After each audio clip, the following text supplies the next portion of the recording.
गेल्या 22 वर्षांपासून ठाणे शहरातील घर आणि व्यावसायिक मालमत्तांच्या खरेदीसाठी नागरिकांना आकर्षक पर्याय सवलती उपलब्ध करणाऱ्या क्रीडा एमसीएच ठाणे यांच्या वतीनं एमसीएचचे 17 ते 19 एप्रिलपर्यंत भव्य प्रॉपर्टी प्रदर्शन भरवण्यात येणार आहे। ठाणे पश्चिम येथील बाळकोम येथील दोस्ती काउंटी येथे सकाळी 11 ते सायंकाळी 7 पर्यंत या प्रदर्शनात ग्राहकांना शेकडो गृह आणि वाणिज्य प्रकल्पातून पसंतीच्या मालमत्तेची निवड करता येणार आहे। या प्रदर्शनात कर्जपुरवठा करण्यासाठी बँका आणि खासगी वित्तीय संस्थांची दालनं देखील असणार आहेत। क्रीडा एमसीएचचे ठाणेचे अध्यक्ष सचिन मिराणी यांनी एका पत्रकार परिषदेत ही माहिती दिली। क्रीडा एमसीएचचे पूर्वीचे अध्यक्ष जितेंद्र मेहता, क्रीडा एमसीएचचे ठाणेचे नवनिर्वाचित अध्यक्ष विभव बोरकर, खजिनदार जय वोरा, क्रीडा एमसीएच ठाणेच्या युवा शाखेचे अध्यक्ष निकित नेता आदींसह पदाधिकारी आणि प्रमुख सदस्यही उपस्थित होते।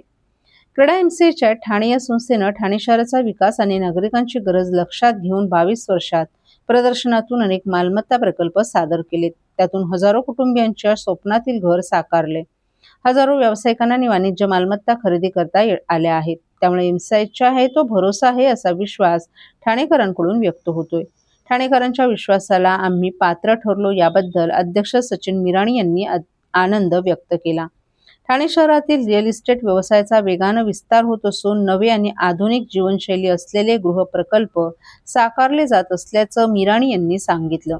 विशेषतः अनेक व्यापारी मालमत्ता आहेत। 17 एप्रिल रोजी सुरू होणाऱ्या प्रदर्शनाच्या माध्यमातून एकाच ठिकाणी नवीन युगातील घरं आणि वाणिज्य मालमत्तांची माहिती नागरिकांना मिळणार आहे। रिअल इस्टेटमधील नवे पर्याय आणि सरकारी धोरणं आणि गृहसजावट आणि अंतर्गत रचनेबाबतही या प्रदर्शनात माहिती मिळणार आहे। शहराचा विकास होत असल्यामुळे मालमत्तेत गुंतवणुकीची गुंतवणूकदारांना उत्तम संधी आहे। आतापर्यंत गुंतवणूकदारांना चांगला परतावा देखील मिळालाय। त्यामुळे ग्राहकांबरोबरच गुंतवणूकदारांनाही प्रॉपर्टी प्रदर्शनाला आवर्जून भेट द्यावी असं त्यांनी आवाहन केले। देशातील आघाडीच्या रिअल इस्टेट डेव्हलपर्सकडून ठाणे शहरात सुरू असलेल्या विविध प्रकल्पांबरोबरच नागरिकांना एकाच ठिकाणी गृह कर्जासाठी विविध बँकांचे प्रतिनिधी आणि खासगी वित्तीय संस्थांबरोबर संपर्क साधता येईल। या प्रदर्शनात कौटुंबिक आणि विविध विषयांवर माहिती देणारे कार्यक्रम आयोजित करण्यात आले आहेत। तसंच महारेरा कायद्यातील तरतुदींबाबत कार्यक्रमातून माहिती दिली जाईल असं अध्यक्ष सचिन मिराणी यांनी सांगितलं। आधुनिक जीवनशैलीला पसंती देणाऱ्या नागरिकांना ठाण्यातील अनेक प्रतिष्ठित गृहसंकुलातील घरांचा पर्यायही उपलब्ध असणार आहे। प्रदर्शनाला भेट देणाऱ्या प्रत्येक नागरिकाचं समाधान होईल असा विश्वास अध्यक्ष सचिन मिराणी यांनी व्यक्त केलाय। एका छोट्या शहरातून मोठ्या विकसित आणि प्रगतिशील शहरापर्यंत ठाण्याचा प्रवास झाला। भविष्यात ठाणे हे मुंबई महानगर क्षेत्रातील महत्त्वाचं शहर होईल। शहरातील उत्तम पायाभूत सुविधा, मुंबई आणि महाराष्ट्राच्या इतर भागात पोहोचण्यासाठी रस्ते, रेल्वे आणि लवकरच सुरू होणाऱ्या मेट्रोसह विविध पर्याय आणि दर्जेदार जीवनशैली लक्षात घेऊन भविष्यासाठी ठाणे शहरात नागरिकांनी आवर्जून घर घ्यावं असं आवाहन गत अध्यक्ष जितेंद्र मेहता यांनी केलं। हे सर्व होम बायर्स, ऑफिस बायर्स आणि सेकंड होम बायर्सला एक संधी आहे। त्यांना एकच छताखाली ते संपूर्ण ऑप्शन भेटणार आहे। काय काय प्रोजेक्ट्स अवेलेबल आहेत ठाण्यामध्ये, मी सर्वांना विनंती करतो की तुम्ही या, तुम्ही बघा आणि जे तुमचे आवडते प्रोजेक्ट असेल, जे तुम्हाला चांगलं वाटेल ते तुम्ही त्याचं बुकिंग करा। सर, आपण जर बघितलं इराण असेल, इस्रायल असेल आणि अमेरिका, जो युद्ध सुरू आहे ते युद्धामुळे जे मजूर आहेत ते आता कामावरून काम सोडून आपल्या घरी परतत आहेत। ह्या कामगारांना आपण कसं सांभाळतात ते, कारण की युद्ध सुरू आहे एकीकडे आणि एकीकडे युद्धासाठी एक काही कामगार घरी नाही जात। मे मध्ये नॉर्मली काय असतो, त्यांचा फार्मिंगचा सीझन असतो, त्यामध्ये खूप जे आहे वर्कर्स ते घरी जातात। ते घरी जाऊन त्यांचे जे फार्मिंगचे काम आहे त्याचं उत्पादन करतात। बाकी असं काय लेबरचा आतापर्यंत काय युद्ध कारण काय कमी आहे असं नाही। मजूर जर गावाला गेल्यानंतर आपल्याला काय फटका बसतो का? जसं तुम्ही आता म्हणता, नाही, असं काय फटका नाही बसतो। ते फक्त 15-20 दिवसासाठी जातात आणि ते परत येतात।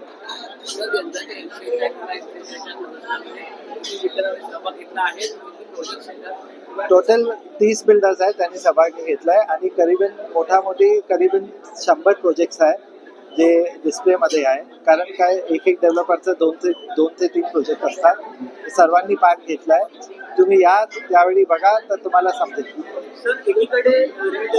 सर्व नागरिकांना आवाहन करण्यात येत आहे की सध्या डासांमार्फत पसरणाऱ्या डेंग्यू या आजाराचा प्रसार रोखण्यासाठी प्रत्येकाने पुढील प्रमाणे कार्यवाही करावी. डेंग्यू आजार एडिस इजिप्ती हा डास चावल्याने होतो.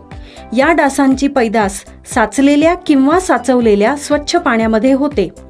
8 दिवसांपेक्षा जास्त दिवस पाणी उघडे व साचून राहिल्यास त्यात डास अंडी घालतात. अंड्यांच्या अळ्या तयार होऊन पुढे डास तयार होतात. यासाठी आपल्या घरातील पाणीसाठे उदाहरणार्थ बॅरल्स, पिंपे, टाक्या, हौद, रांजणे इत्यादी दर आठवड्याला रिकामे करून घासून पुसून कोरडे करून पुन्हा भरावे. 1 दिवस कोरडा दिवस म्हणून पाळावा.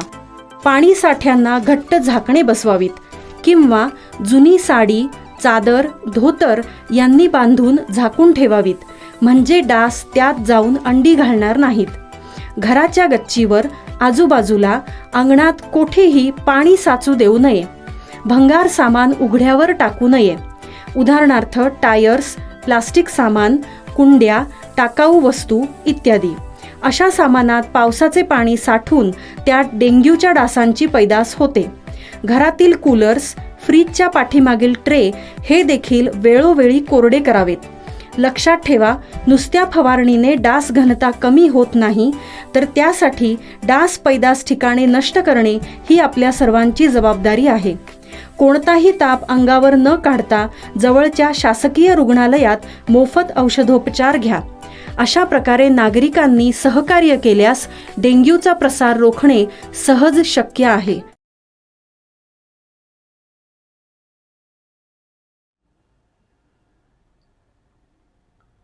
कोपरीत महिलांच्या सुरक्षेसाठी शिवसैनिकांची धडक, कारवाई. शहरात महिलांच्या सुरक्षेचा प्रश्न ऐरणीवर असतानाच कोपरी येथील रेल्वे स्थानक परिसरात घडलेल्या प्रकारानं संतापाची लाट उसळली आहे. स्थानकाबाहेरील ग्रीन वाईन्स समोरील परिसरात काही मद्यधुंद तरुणांकडून महिलांची छेडछाड केली जात असल्याची गंभीर बाब समोर आल्यानंतर शिवसैनिकांनी थेट घटनास्थळी धडक देत संबंधितांना चांगलाच धडा शिकवला. मिळालेल्या माहितीनुसार कोपरी रेल्वे स्थानकाच्या बाहेर कॅनरा बँकेच्या परिसरात काही टपोरी तरुणांचा सतत वावर असतो. हे तरुण वाईन शॉपमधून दारू घेऊन उघड्यावरच पितात आणि ये जा करणाऱ्या महिलांवर अश्लील टिप्पणी करत त्यांना त्रास देत असल्याच्या तक्रारी स्थानिक नागरिकांकडून वारंवार होत होत्या. मात्र या प्रकाराकडे दुर्लक्ष होत असल्यानं त्यांचं धाडस वाढतच होतं. दरम्यान मार्केट परिसरातून ठाणे रेल्वे स्थानकाकडे जात असताना एका तरुणीसोबत छेडछाड झाल्याची घटना घडली. घाबरलेल्या अवस्थेतही त्या तरुणीने धाडस दाखवत ही माहिती तात्काळ एका व्हॉट्सअप ग्रुपद्वारे स्थानिक शिवसैनिकांपर्यंत पोहोचवली. माहिती मिळताच शिवसैनिक गणेश मुकादम, विकास पाटील, मनीष मुकादम, तुषार परब यांच्यासह अन्य कार्यकर्त्यांनी घटनास्थळी धाव घेतली. परिसरात शोध मोहीम राबवत संबंधित तरुणांना गाठण्यात आलं. यावेळी त्यांच्यापैकी एकाला पकडून शिवसैनिकांनी चांगला चोप देत इतरांनाही इशारा दिला.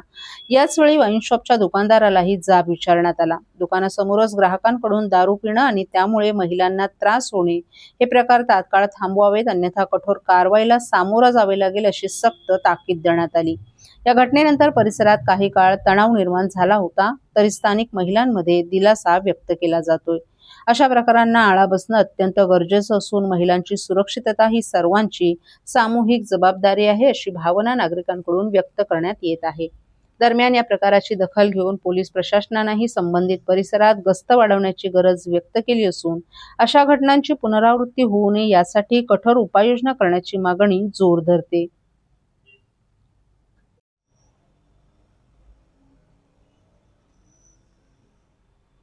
ठाण्यातील हिरानंदिनी मेडोज परिसरातील उघड्या नाल्यात मलनिस्सारण प्रकल्पातील पाणी सोडण्यात येत असून यामुळे या नाल्यातून पसरणाऱ्या दुर्गंधीमुळे स्थानिक रहिवासी हैराण झाले होते. तसंच त्यांच्या आरोग्याचा प्रश्नही निर्माण झाला होता. त्यावर तोडगा म्हणून हा नाला बंदिस्त करून त्यावर चार्जिंग स्थानक उभारण्याचा निर्णय पालिका प्रशासनानं घेतलाय. यामुळे हिरानंदिनी मेडोज वासियांची नाला दुर्गंधीतून सुटका होण्याची चिन्ह आहेत. हिरानंदिनी मेडोजमधील इमारतींमध्ये राहणाऱ्या हजारो नागरिकांचं आरोग्य उघड्या नाल्यामुळे धोक्यात आले. सुमारे 300 फूट उघड्या नाल्यामध्ये मलनिस्सारण प्रकल्पाचं पाणी सोडण्यात येत असून यामुळे नाल्यातून मोठ्या प्रमाणात परिसरात दुर्गंधी पसरते. या दुर्गंधीनं नागरिक हैराण झाले, शिवाय त्यांची रात्रीची झोपही उडालीये. याबाबत येथील नागरिकांनी जनसेवकाचा जनसंवाद या कार्यक्रमात आमदार संजय कळकर यांची भेट घेऊन निवेदन दिलं. यावेळी केळकर यांनी संबंधित अधिकाऱ्यांशी चर्चा करून काही उपाययोजना सुचवल्या. तर सोमवारी केळकर यांनी पालिका अधिकाऱ्यांसमवेत या नाल्याची पाहणी केली. यावेळी स्थानिक नगरसेविका स्नेहा आंबरे, महापालिकेचे अधिकारी खंडागळे आणि नागरिकही उपस्थित होते. या पाहणी दरम्यान या नाल्यावर PPP तत्वावर स्लॅब टाकून त्यावर चार्जिंग स्टेशन उभारण्याची सूचना केळकर यांनी अधिकाऱ्यांना केली. यामुळे परिसर दुर्गंधीमुक्त होऊन नागरिकांना दिलासा मिळेलच, शिवाय PPP तत्वावर हा प्रकल्प उभारण्यात येणार असल्यानं महापालिकेवर देखील आर्थिक बोजा येणार नाही असा दावा करत त्यांनी याबाबतचा प्रस्ताव तयार करण्याच्या सूचना अधिकाऱ्यांना केल्या. त्यानुसार लवकरच हा प्रस्ताव तयार करण्यात येऊन या कामाला गती मिळेल आणि रहिवाशांना दिलासा मिळेल अशी माहिती केळकर यांनी दिली. साहेब, हिरानंदिनी मेढोद येथील नाल्याची पाहणी करायला आले होते. काय समस्या होती? या ठिकाणी हजारोने लोक राहतात आणि आमच्या या ठिकाणच्या नगरसेविका स्नेहाताई आंबरे हे सर्व हे जागरूक नागरिक यांची मागणी होती आणि त्याच्यामुळे आज आम्ही ही पाहणी करायला आलो. इकडे सगळे नाले जे आहेत 200-300 फूट ते सगळे खुले नाले आहेत. काही नाल्यांच्यामध्ये HTPचं पाणी पण सोडलेलं आणि त्याच्यामुळे इथल्या लोक इतके त्रस्त आहेत की या ठिकाणी त्यांना रोगराईला सामोरं जायला लागतं. आरोग्याला धोका निर्माण झालेला आहे आणि प्रचंड प्रमाणामध्ये दुर्गंधी येते. रात्री देखील त्यांना झोप उठते अशी परिस्थिती आणि त्याच्यामुळे याची पाहणी केली आहे. अधिकारीही बरोबर होते आणि ह्या नाल्याचा ओपन नाले आहेत आणि त्याच्यामुळे फार मोठा प्रॉब्लेम आहे. तर ते क्लोज करून त्या ठिकाणी काय करता येईल तर एखाद वेळ आम्ही तिथे चार्जिंग स्टेशनसुद्धा उभं करता येईल PPPच्या तत्वावर किंवा मग महापालिकेच्या माध्यमातून त्या ठिकाणी स्लॅब टाकून हे नाले जे आहे ते बंदिस्त ठेवता येईल. तरच इथल्या लोकांचं स्वास्थ्य जे आहे ते सुधारेल. नाही तर ही सगळी मंडळी जी आहे ती या ठिकाणी त्यांच्या आरोग्याला फार मोठा धोका निर्माण झाला. ठाणे महापालिकेचा पुढील लोकशाही दिन सोमवारी 4 मे रोजी आयोजित करण्यात आला आहे. नागरिकांनी मे महिन्याच्या लोकशाही दिनाच्या 15 दिवस आधी म्हणजेच 20 एप्रिलपर्यंत त्यांची अर्ज निवेदनं महापालिका भवन नागरी सुविधा केंद्र येथे 2 प्रतीत सादर करावीत. निवेदन दाखल करताना अर्जदारानं प्रत्येक निवेदनासोबत प्रपत्र 1ब सादर करणं आवश्यक आहे. प्रपत्र 1ब नागरी सुविधा केंद्र येथे उपलब्ध करून देण्यात आला आहे. महाराष्ट्र शासन सामान्य प्रशासन विभागाकडील परिपत्रकानुसार लोकशाही दिनाच्या दिवशी नागरिकांची निवेदनं न स्वीकारता ही निवेदनं 2 प्रतीत लोकशाही दिनाच्या 15 दिवस आधी महापालिका कार्यालयात सादर करणं आवश्यक असल्याचं स्पष्ट करण्यात आले. मुख्यालयातील या लोकशाही दिनात परिमंडळ लोकशाही दिनात ज्या नागरिकांनी आपली निवेदनं सादर केली आहेत तसंच ज्या निवेदनांवर 1 महिन्यांपर्यंत कोणतीही कार्यवाही झाली नाही अशाच निवेदनांचा स्वीकार करण्यात येईल. नागरिकांनी महापालिका मुख्यालयातील लोकशाही दिनामध्ये निवेदन सादर करताना परिमंडळ लोकशाही दिनामध्ये मिळालेला टोकन क्रमांक नमूद करणं आवश्यक आहे.